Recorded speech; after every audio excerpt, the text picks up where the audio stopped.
네, 이어서 다른 이슈로 좀 넘어가 보도록 하겠습니다. 앞서서 한덕수 대행의 출마설에 대해서 얘기를 좀 나눠봤었는데요.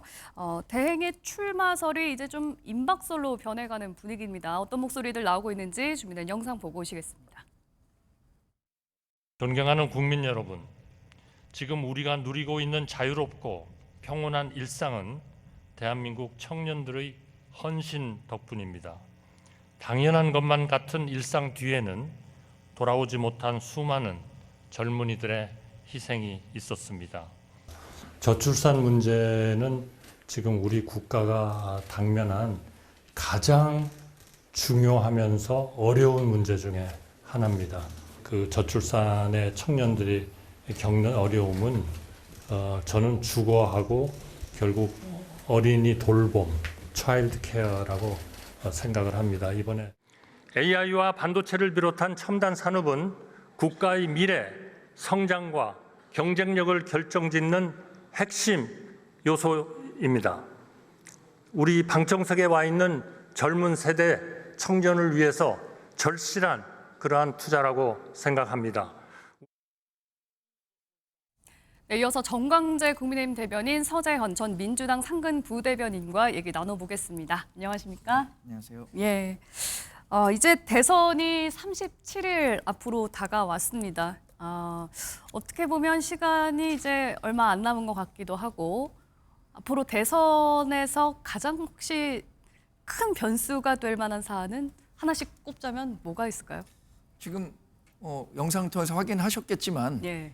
중도 보수 후보의 단일화 여부가 가장 큰 변수가 되지 않을까 싶습니다. 지금 민주당은 이재명 후보의 독주 체제 네. 결국 오늘 후보로 확정되겠죠. 예. 그런데 중도 보수를 대표하는 후보가 누가 될 것인가는 아직 확정된 것이 아니고 더군다나 국민의힘 후보 4명 모두 지금 출마설이 일고 있는 한덕수 대통령 권한대행과의 단일화 가능성에 대해서 높게 예. 평가하고 있기 때문에 네. 결국 이재명 후보와 맞설 중도 보수 후보가 누가 될 것인가 이게 가장 큰 변수가 되겠죠. 네. 보수 단일화, 중도 보수 후보는 이제 누가 될 것인가 이 부분이 가장 큰 변수가 될 거다. 서부는 저는 그것도 변수긴 한데 가장 큰 변수는 좀 이제 절실함인 것 같습니다. 이제 유권자 입장에서도 굉장히 경제적으로 힘든 것이고 대한민국 미래 걱정하시기 때문에 예. 어느 후보를 선택해야 되는 것이 내 삶에 더 나을 것인지 그런 절실함이 있는 것이고요. 예. 민주당도 그렇고 국민의힘도 그렇고 각 대선 후보들도 예. 본인이 스스로가 공익적 이익을 위해서 대한민국의 미래를 책임질 대통령의 무게를 생각하면서 준비된 것을 어필할 수 있는 절실함이기 때문에 저는 절실함의 변수가 있지 않을까 그렇게 생각하고 있습니다. 누가 절실한 겁니까? 그러면? 다 절실한 거예요, 사실은. 국민도 예. 절실하고 뭐 좀 그렇지만 국민의힘 여러 정당도 그렇고 민주당도 네. 그리고 대선 후보도 지금 모두가 절실하죠. 예. 힘드니까요. 네, 알겠습니다. 지금 조기 대선을 앞두고 이제 국민의힘에서 경선 주자들이 한창 뛰고 있는 와중에 이제 후보가 누가 될 것인가 보수에서 이제 네. 이게 궁금하다고 하셨는데 한덕수 대행의 출마설이 계속 나오잖아요. 네. 이제는 거의 임박했다 이런 얘기까지 나올 정도거든요. 뭐 이러면 다음 주 화요일, 수요일 이때 나올 수도 있다는 얘기가 나오고요. 우리 당의 결선 후보가 결정되는 게 29일이잖아요. 네. 그리고 공직자 사퇴 시한은 5월 4일이면 예. 그 시기 안에 한덕수 권한대행이 만약에 대선에 출마하려고 한다면 결론을 내야겠죠. 근데 지금 주요 언론 보도를 보면 한덕수 권한대행에 대한 출마 결심이 섰다라고 기정사실처럼 보도하고 있는데 네.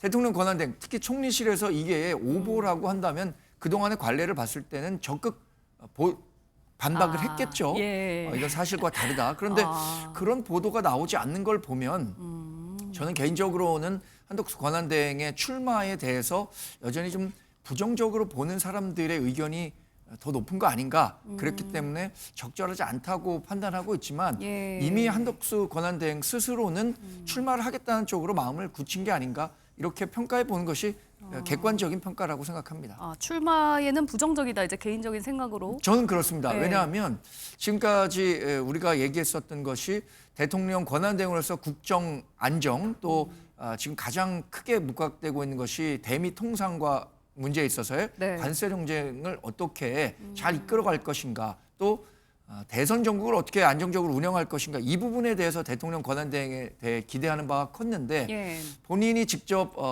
출마를 하겠다고 하는 것에 대해서 저는 개인적으로 또 국민의힘이 이 가능성은 열어뒀지만 그것이 국민적으로 설득시킬 수 있는가라는 부분에 대해서는 좀 부정적인 생각을 갖고 있었습니다. 예. 서재원 대변인님은 한덕수 대행 나올 거라고 보십니까? 계속 고민하고 계실 것 같아요. 나오실 것 같아요. 그런데 지금 4월 4일 이제 윤석열 전 대통령 파면 이후에 예. 한 달 동안 정말 어떻게 보면 대한민국이 한덕수의 시간이었잖아요. 막 대망론 그랬잖아요. 저도 대망론에 동의합니다. 크게 망할 것 같아요. 왜?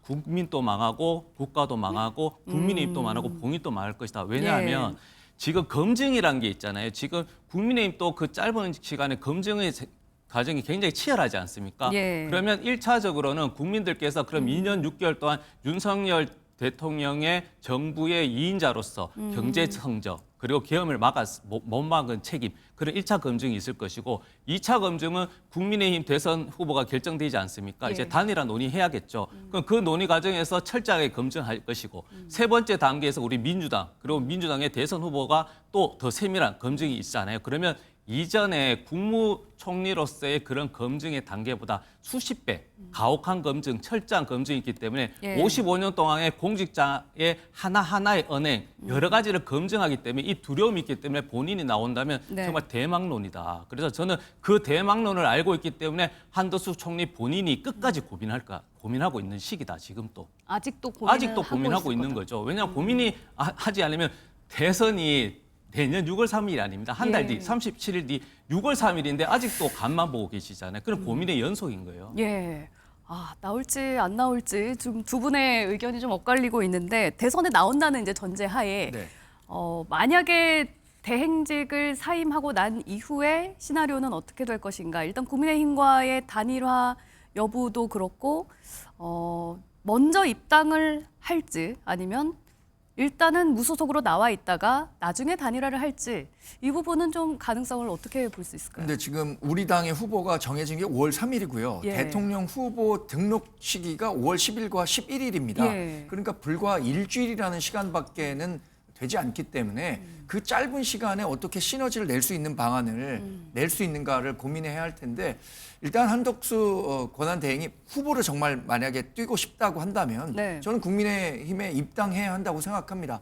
물론 그 전에 경선 절차가 있었기 때문에 거기에 참여하지 못한 부분은 별개로 한다고 하더라도 본인이 중도 보수 정당을 대표하는 후보가 되려고 한다면 지금 가장 경쟁력 있는 우리 정당에 입당해서 적극적인 지원을 받을 수 있는 구조를 마련해야 한다고 생각하거든요. 네. 그렇기 때문에 그 짧은 기간에 제3지대에서 뛰어서 확정이 되면 국민의힘으로 들어온 것보다는 예. 국민의힘에 입당한 이후에 이 절차를 밟는 것이 합리적인 선택이라고 생각합니다. 일단 후보들 경선 지금 한창 뛰고 있는 후보들은 단일화에 거의 다 동의를 하고 있는 것 같은데 그럼 네. 국민의힘 이 단일화 과정은 문제 없이 순탄하게 지나가는 건가요? 근데 단일화 과정이라는 게 과거에도 봤던 것처럼 네. 단일화를 어떻게 할 것인가 예. 또 국민 또그룰 여론조사를 가지고 한다면 싸워버리면은, 룰이 예. 또 굉장히 중요할 것인데 네. 그런 부분에 대해서는 나중에 들어오는 사람이 그 기존에 정해져 있었던 우리 당의 절차에 순응하는 것이 옳다고 보지 무리하게 당이 갖고 있는 기존 질서를 다 바꿔가면서까지 우리 당이 그러면 단일화에 응해야 하는가 이 부분에 대해서는 또 논란의 여지가 있을 거라고 생각하기 때문에 예. 저는 일단 단일화 협상 과정에서는 기존에 우리 국민의힘이 주도권을 갖고 임해야 한다는 생각에는 변함이 없습니다. 나중에 들어오는 만약에 나중에 들어오게 된다면 한덕수 대행이 네. 좀 양보를 해야 될 거다라고 말씀을 하셨는데 어떻게 한덕수 대행이 국민의힘과 결국엔 단일화를 무소속으로 있다 단일화를 나중에 할지 아니면 먼저 입당할지 이 여부는 어떻게 그렇죠. 보세요? 그런 여러 시나리오를 짜는데 그게 현실 불가능한 이야기를 계속 하시는 거예요. 그냥 무소속으로 해서 단일화를 하게 되면 일주일 동안 단일화를 해야 되잖아요. 예. 그러면 그 기간에 어떤 식으로 여론조사를 할 것인지 여러 절차도 있을 것인데 그게 불가능한 것이고 그리고 두 번째 아까 말씀하셨던 국민의힘 입장에서는 후보가 결정이 나왔는데 또 입당해서 다시 대선 후보 경선하잖아요. 이거 당헌 당규 위배의 것이고 만약에 그런 논리면 예를 들어 한덕수 대행이 후보가 되었잖아요. 그러면 예를 들어 제3의 인물이 예. 나도 한번 국민의힘 후보로서 대통령 후보가 되고 싶다고 하게 되면 그럼 또 한덕수 대행과 또 다시 경선하는 건가요? 예. 그러니까 그런 식의 계속 불가능한 시나리오를 하다 보니까 국민들도 피곤하고 특히 본인 한덕수 대행도 55년 동안 정말 대한민국에서 열심히 일한 부분이 있을 텐데 그게 다 부정되고 있기 때문에 저는 이제는 불가능한 이야기는 적고 이제 한 달 남았으니까 예. 이제 국민의힘 당도 이제 어떻게 보면 내란에 어떻게 책임을 공조하면서 사죄하고 이제는 다시 한번 독자적으로 한 번 더 마지막 기회를 읍소하는 전략이 저는 현실적일 거라고 생각합니다. 예.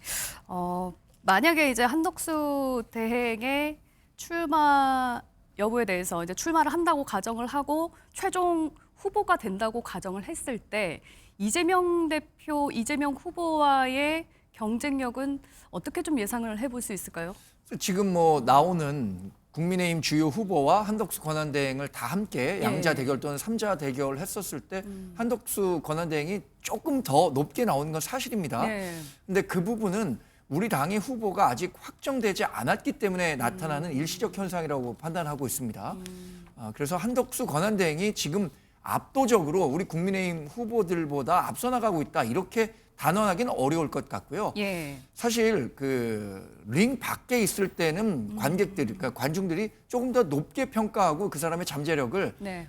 확인하지 못했으니까 높게 평가하는 경향이 있지만 실제 링 안에 들어왔었을 때 그분이 갖고 있던 정치적 역량이 얼마나 되는가에 대한 혹독한 검증이 시작될 겁니다. 네. 사실 그래서 과거에 제3지대에서 각광을 받았던 예를 들어서 2007년 대선에선 문국현 후보라든가 2017년에는 반기문 전 예. 유엔 사무총장 예. 이런 분들이 오랫동안 제3지대에서 누렸던 그 인기를 유지하지 못했다는 것 이런 것들은 역사적으로 좀 검증이 된 사실이라는 측면에서 저는 여전히 네. 제가 국민의힘 당 예. 대변인이라서가 아니라 네. 우리 당 후보의 경쟁력이 훨씬 더 높게 나타날 것으로 예상합니다. 예. 그럼에도 불구하고 일단 이재명 후보와의 가상 대결을 이제 해봤을 때 여론조사를 돌려봤을 때 그 중에서도 이제 한덕수 대행이 조금 더 이제 경쟁력이 높은 것으로 나오고는 있는데 여전히 이재명 후보가 앞서고 있잖아요. 그럼에도 불구하고 이제 보수 진영의 후보가 최종적으로 결정이 되면 더 올라갈 거다. 이런 말씀을 해주셨거든요. 그것은 이제 하기 나름인 것이죠. 우리가 실수를 할 수도 있고 또 국민의힘이 또 더 잘할 수도 있기 때문에 그런 실수 있는데 지금 시점에 봤을 때는 다른컨대 누가 나와도 이재명 후보를 이길 수는 없죠. 지금 상황에서는 그 국민의힘이 하는 행태 그리고 한덕수 대행이 하는 행태. 그러니까 지금은 대한민국 자체가 이게 정상적인 대한민국 대통령 선거가 아니고 비정상적 상황이잖아요. 그리고 예. 나서 윤석열 전 대통령이 정치 경험이 전무하다. 그러니까 이게 정치라는 것도 하나의 영역에서는 정말 훈련되고 준비돼야 되겠다. 그래서 시대명, 그러니까 시대의 정말 명령은 무엇이냐면 준비된 대통령. 그러니까 정치 초보가 아니고 정말로 정치에 대해서 고민이나 검증이 돼야 되는데 한덕수 전 총리께서는 검증에 없어요. 검증의 검자도 기획자도. 대선의 디귿자가 아니고 검증의 기획자도 없기 때문에 이게 링 위에 올라오는 순간에 신상품 효과가 다 무너지고 이제 네. 검증의 단계이기 때문에 더 혹독한 그리고 더 어떻게 보면 더 치열하게 검증 국민께서 하시게 되면 더 어떻게 보면 지금보다는 민주당의 격차가 더 벌어질 거라고 생각은 하고 있습니다. 예. 그런 상황에서 보수 진영에서는 반 이재명 빅텐트론까지 나오고 있잖아요. 한덕수 대행과 국민의힘뿐만 아니라 개혁신당의 이준석 후보 그리고 새미래민주당의 이낙연 전 총리까지 다 함께 아우러지는 텐트가 쳐지는 거 아니냐 네. 이런 가능성도 나오고 있는데 얼마나 있다고 보세요? 초반에 언급했었던 앞으로 남은 대선 기간의 가장 큰 변수 제가 예. 중도 보수 후보의 단일화 여부라고 말씀드렸잖아요. 네. 지금 반 이재명 정서는 저는 우리 사회에 충분히 존재한다고 생각합니다. 그 폭발력을 점화시킬 만한 계기가 마련돼야 되는데 예. 그것이 중도 보수 후보 단일화라고 보는 것이고요. 이재명 민주당 후보가 지금 가장 앞선 여론조사 지지율을 보이는 것은 저는 일견 당연하다고 봅니다. 네. 왜냐하면 선거라는 게 구도와 정책 인물 이게 중요한데 특히 구도가 차지하는 비중이 가장 큽니다. 거의 절대적이라고 해도 모자라지 않는데 지금 조기 대선 구도는 누가 뭐라도 윤석열 전 대통령이 했었던 계엄 이에 네. 따른 탄핵에 네. 따른 결과잖아요. 네. 이 상황, 이런 정치적 상황을 이끌어내는데 가장 중요한 역할을 했던 사람이 이재명 민주당 후보기 때문에 예. 지금 가장 높은 지지율을 보이는 건 너무 당연한데 그럼에도 불구하고 반 이재명 정서, 그러니까 인물이라는 측면이 부각되는 측면에서는 예. 시기가 지날수록 이재명 대표가 지금 누리는 지지율은 더 떨어지고 중도 보수 단일 후보의 경쟁력은 더 높아질 것이다. 예. 이거는 정치적 상식으로도 예상해 볼 수 있는 대목이라고 생각합니다. 저는. 네, 개혁신당의 이준석 후보는 단일화는 절대 없을 거다 이렇게 지금 못 받고 있거든요. 네. 어떻게 생각이 좀 바뀔 수도 있을 거라고 보세요? 지금 그것은 단언하기는 어렵지만 예. 많은 분들이 이렇게 예상하는 것 같아요. 저도 그렇습니다. 네. 만약에 중도 보수 후보 단일화를 통해서 네. 이재명 후보의 집권을 막을 수 있는 가능성이 높아진다. 네. 그렇다면 이준석 후보도 빅텐트 안으로 들어오려는 동의인이 충분히 있겠죠. 예. 들어가는 과정에서 어떤 협상력을 통해서 자기의 정치적 지분을 가져가려는 그건 뭐 차치하고라도 그런 동의인이 충분히 발생할 텐데, 그런데 반대로 이재명 후보가 지나치게 앞서가고 우리 당 후보와 이준석 후보가 빅텐트를 만든다고 하더라도 대통령에 당선되기 어렵다면 자신의 정치적 명분 또 자산을 가져가기 위해서 이준석 후보가 적극적으로 단일화 협상에 응하지 않을 가능성이 크다고 봐야겠습니다. 예. 만약에 이렇게 이제 반 이재명 빅텐트가 꾸려짐에도 불구하고 이재명 대표는 끄떡없다. 이런 그러니까 입장이신 목적이 거죠? 반 이재명으로 가서는 안 되는 것이고 네. 이준석 그 후보도 방송에서 여러 차례 얘기했지만 국민의힘은 대한민국에서 없어져야 할 당이라고 했어요. 그러니까 이준석 후보는 정치 공학이 아니고 진짜 공학. 그러니까 예. 국민을 위한 공학에 대해서 준비를 해야지 이렇게 반 이재명식으로 인위적으로 텐트 치면 안 된다. 지금 그럼 안 합칠 거라고 보시는 거네요? 그거는 단언컨대 안 하겠다고 한 겁니다. 이준석 후보가 약속을 했고요. 실질적으로 예. 우리가 날씨도 좋고 이제 가족 지인끼리 캠핑을 많이 가잖아요. 예. 그럼 캠핑을 갈 때도 뭐 여러 가지 지인들하고 함께 한 곳에 잘 수 있지만 텐트 가기 전에 텐트 칠 수는 있습니다. 그러나 그 안에 뭐 이너 텐트도 칠 수 있고 요리 도구, 뭐 쌀, 음식도 가져와야 되잖아요. 예. 그러니까 이것을 지지 세력이 안 겹치고 준비할 게 안 겹쳐야 되는데 반 네. 이재명으로 하나에 겹치게 되면 텐트 하나만 치고 그 안에 이너 텐트도 없고 그냥 요리 기구만 있는 겁니까? 쌀도 없고 음식도 없고. 그러니까 이게 재미도 없고 목적도 없고 그러니까 이후에 이제 텐트 칠 목적이 사라지는 거잖아요. 예. 그러니까 이런 식으로는 텐트 칠서도 안 되고 쳐도 안 된다는 거죠. 예,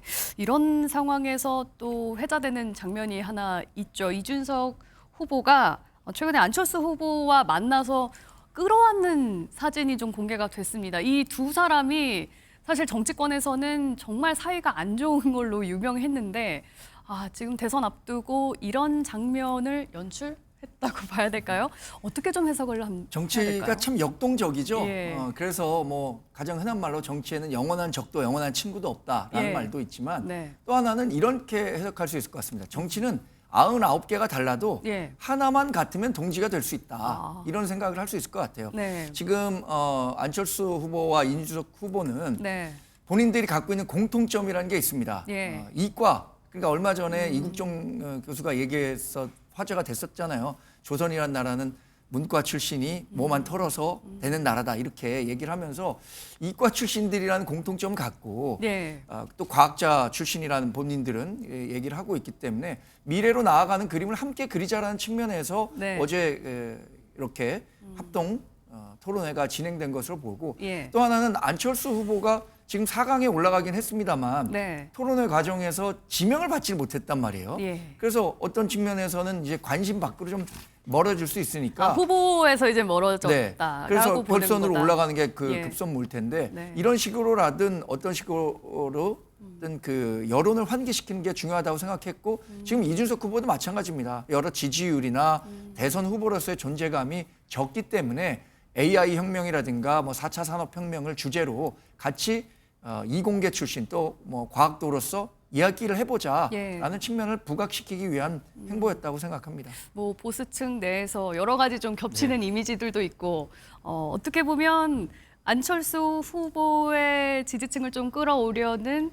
만들어진 장면이다라고 봐야 될까요? 그렇죠. 저게 100% 연출된 거죠. 쇼죠. 퍼포먼스죠. 그러나 대한민국을 위해서 100% 필요한 겁니다. 저 토론을 저도 봤었는데요. 예.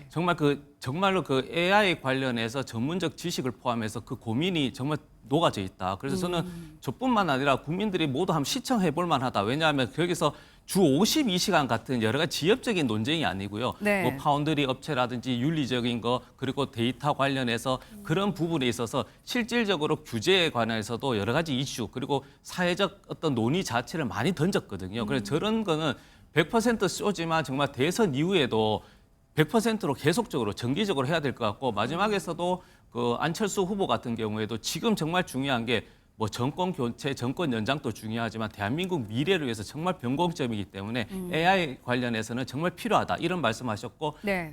이제 이준석 후보 같은 경우에도 제가 이전에 정말 안철수 후보가 이렇게 동일한 입장 그리고 여러 가지 이야기를 못한 것에 대해서는 전적으로 본인이 잘못했다 책임이다 했었거든요. 그러니까 네. 저런 식의 100% 쏘를 통해서 진정성을 계속 발전해 가는 것은 정말 유용한 토론이었다 저는 개인적으로 생각하고 있습니다. 예.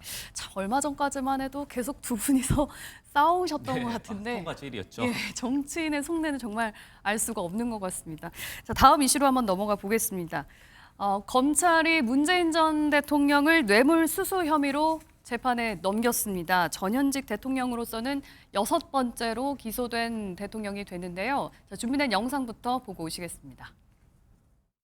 기소 자체도 부당하지만 뭔가 정해진 방향대로 무조건 밀고 가는 내 개인적인 무고함을 밝히는 차원을 넘어서 그런 검찰권의 남용과 정치와 제대로 이렇게 좀 드러내고 어제 문재인 전 대통령에 대한 어처구니 없는 기소까지 검찰에게 수사권을 맡겨놔도 될 것인가 하는 그런 국민들의 공분을 사기에 충분한 기소하기 위해서 목표를 정해놓고 수사를 합니다. 네.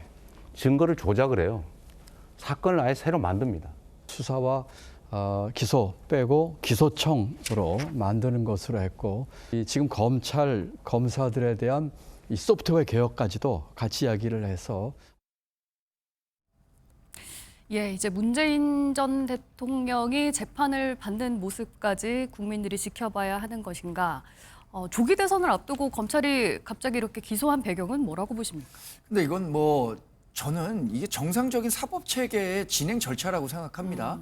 2021년에 시민단체가 문재인 전 대통령의 사위가 전 예. 사위가 타이스타젯에 특혜 채용된 정황이 있다라고 검찰에 고발을 했고요. 검찰이 3년 넘게 수사를 했고 이 과정에서 충분히 기소가 가능한 수준의 증거와 증언들을 확보했기 때문에 기소를 했고 이제 사법 체계의 마지막 단계인 법원에서의 판결을 기다려 보자는 겁니다. 문 전 대통령도 이렇게 얘기했어요. 개인적인 무고함을 넘어서서 이 검찰권 남용이라고 얘기했지만 예. 이 무고함이 있다는 사실을 법정에서 확인해 주면 되는 겁니다. 저는 민주당이 전가의 보도처럼 모든 사안에 대해서 정치 검찰이라는 프레임을 쓰이고 있는데 예. 앞서 보신 3명의 후보 모두 검찰 개혁을 이유로 수사와 기소를 분리하겠다라는 내용을 했는데 예. 여기엔 이해관계가 맞는 거죠. 김경수 후보 같은 경우에는 문 전 대통령의 정치적 적자로서 존재감을 부각시켜야 할 것이고 예. 이재명 후보는 자신이 받고 있는 5개 재판이 결국에는 정치 검찰에 의한 정치적 기소였다는 점을 강조하려고 하니까 예. 이해관계가 맞았다고 생각하지만 우리나라가 법치국가라는 사실을 명확히 이해해야 하고 저는 결국에는 법원의 판결을 기다려야 하는 거죠. 윤석열 전 대통령도 어떻게 됐습니까? 여러 국론이 분열된 측면이 있었지만 헌법재판소에서 마지막 파면이라는 종지부를 냈기 때문에 그게 우리 그 법치의 마지막 명령으로서 존중되고 있는 거잖아요. 예. 문 전 대통령도 전직 대통령이기 때문에 그 법적 정치적으로 성역이 될 수는 없는 거라고 볼 수 있죠. 예. 문재인 전 대통령이 기소된 다음 날에 이제 국회에 처음으로 퇴임하고 방문한 날에 검찰 기소에 대해서 굉장히 부당하다, 네. 정치적이다 이렇게 얘기를 했는데 검찰의 이런 기소 배경은 그런 이유는 전혀 없다라는 말씀이신 뭐 거죠? 검찰이 얘기했습니다. 기소권의 절제를 통해서 전 사위와 딸에 대해서 기소하지 않았고 네. 뇌물수수는 공무원 신분이었던 문 전 대통령에게만 적용할 수 있다라고 생각했기 때문에 기소를 했고 네. 문 전 대통령이 공교롭게 또 4월 27일 그 4.27 판문점 회담을 앞두고 국회를 오랜만에 방문하셨는데 그와는 별개로 검찰은 정해진 시간대로 간 거고 법원도 법원의 시간을 준수하면서 이 정당한 판결을 내려주면 예. 그게 국민적인 신뢰를 오히려 얻을 수 있는 길이 될 겁니다. 예, 정상적인 사법 절차의 과정이지 대선과는 전혀 관련이 없다라고 말씀을 해주셨어요. 그러니까 정상적인 거는 이제 국민의 그러니까 윤석열 대통령 입장에서는 정상적인 거죠. 일관성이 있는 거니까. 그러나 대한민국 국민들 입장에서는 검찰의 신뢰도가 점점 추락하는 마지막 장면이다. 저것이. 왜냐하면 수사를 다 해야 되는 것이죠. 공정하고 신속하게. 그러니까 윤석열 전 대통령은 계엄을 모의 한 게 아니고 실행했기 때문에 그에 대해서 수사를 하는 거고 그것도 구속 수사를 하기 위해서 절차를 계속 밟아왔잖아요. 예. 그러나 이번에는 문재인 전 대통령에 대해 어떤 의혹이 있다. 그렇게 치는 것은 합리적이다. 그러면 130쪽의 질문이 있으면 그 서면 조사 일주일을 못 참아서 그것을 답변하고 준비하고 있는 과정에서 기소를 한다는 건 말이 안 된다. 그리고 두 번째는 전 사위가 예. 취업을 했잖아요. 예. 그냥 취업 없이 2억을 받은 게 뇌물인 거지. 취업하면 취업의 노동의 대가지 않습니까? 그 2억인데 그것이 어떻게 뇌물로 연결되는지도 저는 의아하고 예. 마지막 세 번째는 중진공 이사장이 2018년 3월인가 그때 취임했는데 그때는 전 사회도 작은 회사에 취업했었거든요. 그러니까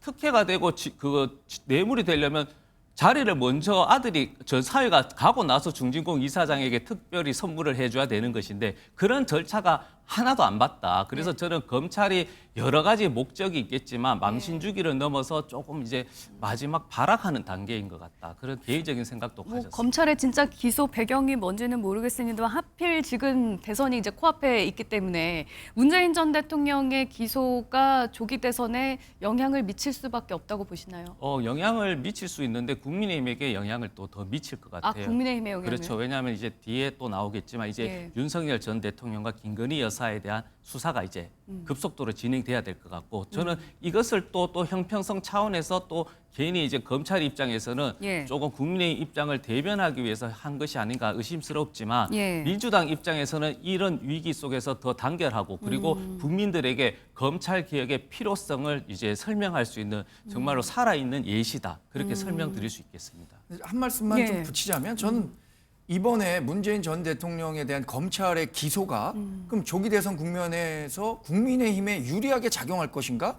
그렇게 생각하기 때문에 정치적 기소라고 판단하시는 것 같은데 민주당 일부에서. 그런데 그게 정말 우리 당에 도움이 될까요? 지금 민주당이 계속해서 정치 검찰이라는 프레임을 씌워놨고 검찰의 모든 행보가 정치적으로 해석될 수 있는 측면이 있는 상황에서 예. 이렇게 기소라는 것이 국민의힘에 과연 도움이 될까? 저는 그렇게 생각하지 않기 때문에 네. 이걸 정치적 유불리로 국민의힘에 유리하고 민주당에 불리할 것이다. 저는 거기에 동의할 수는 없습니다. 예. 이제 서재헌 대변인님 말씀으로는 앞서서 이렇게 되면 국민의힘 여당 관련한 수사도 좀 적극적으로 나서야 되는 거 아니냐 이렇게 얘기를 해주셨어요. 김건희 여사에 대한 검찰 수사도 굉장히 전방위적으로 확대되고 있는 모습이거든요. 자, 준비된 영상부터 보고 얘기 계속 이어가겠습니다. 김건희에게 공동 가공의 의사가 있었는지 정범이 시세 조종 행위를 한다는 사실을 인식하였는지 여부를 확인하기 위해 김건희의 문자나 메신저 내용, PC 기록 등을 확보할 필요가 있었음에도 불구하고 피청구인이 위와 같은 증거를 수집하기 위해 적절히 수사를 지휘감독하였는지 다소 의문이 있습니다. 다만 예, 김건희 여사 관련한 수사가 정말 여러 가지 방면으로 지금 이루어지고 있는데 공천 개입부터 고가 목걸이 논란까지 또 여러 그 중에서 또 도이치모터스 주가 조작 사건은 이제 재수사하겠다 네. 이렇게 나섰거든요. 그 이유는 뭐라고 보십니까? 일단 4월 3일에 대법원에서 예. 도이치모터스 주가 조작과 관련한 판결이 있었습니다. 네. 주범에 대해서도 실형 끝나 집행유예가 선고됐고 지금 김건희 여사와 같은 혐의로 받고 있는 전주 손모 씨도 집행유예형을 받았거든요. 그러니까 지난 10월에 있었던 검찰의 불기소 처분에 대해서 국민법정사가 맞지 않고 예. 이 판결을 계기로 김건희 여사에 대한 수사가 불가피하다라고 검찰이 판단했다고 생각하고요. 예. 저는 앞서 말씀드린 것처럼 전직 대통령이어서 수사의 성역이 될 수 없는 것처럼 지금 뭐 김건희 여사도 전직 대통령의 부인이기 때문에 수사의 성역이 될 수는 없다고 생각합니다. 예. 의혹이 있다면 검찰이 충분히 더 수사를 해서 기소할 사안이라면 기소하고 그렇지 않은 사안이라면 불기소해야겠죠. 예. 지난 10월에 있었던 불기소 처분에 대해서 당시 이창수 서울중앙지검장이 이런 얘기를 했어요. 국민 법정서에 맞지 않지만 자신의 법률적 양심에 따라서 불기소한다고 했는데 예. 대법원 판결에 따라서 그 상황 변화가 좀 있었다고 판단할 수 있다고 봅니다. 네. 김건희 여사도 이제 뭐 전직 대통령의 부인으로서가 아니라 자연인으로서 검찰의 의혹의 중심에 있다면 수사를 적극적으로 받아야겠죠. 자유인의 신분이 된 네. 김건희 여사. 그러면 지난번에 이제 출장 조사 논란도 있었잖아요. 이번에는 소환 조사 불가피할 거라고 보십니까?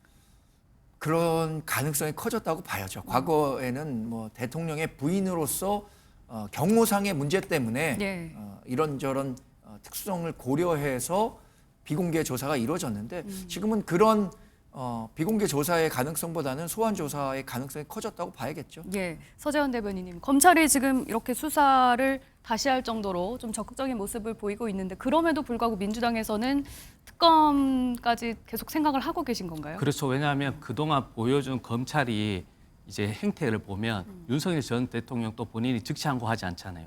시간으로 하다가도 또 바꿨잖아요, 일자로. 예. 구속 수사. 그러니까 그렇기 때문에 저는 성역이 될 수 없는데 성역이 되어버린 겁니다. 그러니까 검찰 자체도 정말 호미로 막을 거 가래로 막을 수 있었고 예. 본인도 했었을 때 그걸 하지 않았다. 그래서 검찰이 이렇게 하는 신용을 가지고 시간 끌기 할 수도 있다. 왜냐하면 주가 조작은 저도 금융회사 다녔었지만 정말 1시간이면 다 밝혀지는 겁니다. 왜냐하면 증권거래소에 다 데이터가 남아있고 예. 또 자통법에서도 1인 투자와 자기 계좌 투자가 구분돼 있어요. 그러니까 자기 계좌는 자기 계좌, 자기 명의로 자기의 계산으로 주문을 해야 되지 불법적으로 남에게 계좌를 빌려주는 것 자체가 불법입니다. 그런데 하물며 그건 의혹이 아니고 사실이거든요. 23억의 수익을 편취했단 말입니다. 네. 그런데 수사도 확인해 보니까 관여한 사실이 없다면서 불기소 처분해 버린 거예요. 그래 이런 부분에 있어서 국민들께서 납득하지 않고 그러니까 이렇게 의혹이 쌓인 게 아니고 사실이 쌓이니까 지금 이 사태까지 온 거기 때문에 네. 검찰이 행여 또다시 또 하는 척하면서 또 시간 끌기를 할 수 있기 때문에 저희들 민주당 입장에서는 별개로 특검으로 확실하게 어떤 검찰이 그런 여러 가지 기존에 해왔던 행태를 단절하겠다. 그런 의도로 이제 특검법을 발의하고 있죠. 발의는 했는데 했죠. 본회의 처리는 대선 후로 넘기겠다. 그렇죠. 왜냐하면 또 제2호 그러니까 이제 계속 거부권을 했었잖아요. 한 예. 40번 남발했습니다. 대한민국 역사상 이렇게 남발한 정부가 없는데 그렇듯이 이것을 우회하기 위해서 6월 3일 이후에 전후로 해서 예. 이제는 우회할 수 없도록 만드는 거죠. 그러려면 이재명 후보가 대통령이 돼야 할 텐데. 대통령이 되어야 되고 또 국민들께 한 달 동안 이런 문제를 더욱더 설명을 해야 되겠죠. 예, 알겠습니다.